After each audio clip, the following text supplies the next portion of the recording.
ไปรักษาศีล7 มื้องานปฏิบัติธรรมนั่นบ่ไปยังได้ไปนั่งคิดหาแต่แนวกินผู้ละคนกระเป๋าแป้แป๋บัด7 มื้อเซ่ออกมาจากวัดขนมเต็ม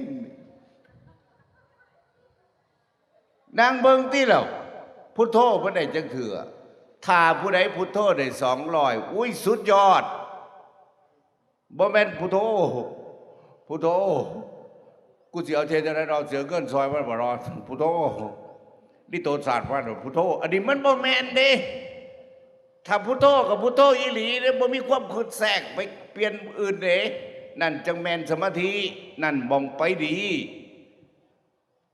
พุทโธนี่ตนหลานกูเด้อผู้ใดเอาก็บ่คือกูพุทโธ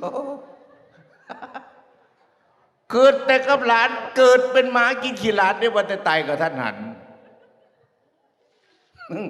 เสื้อกับเสื้อแล้วบ่เสื้อกับแล้วโตไปโตมันเอ้า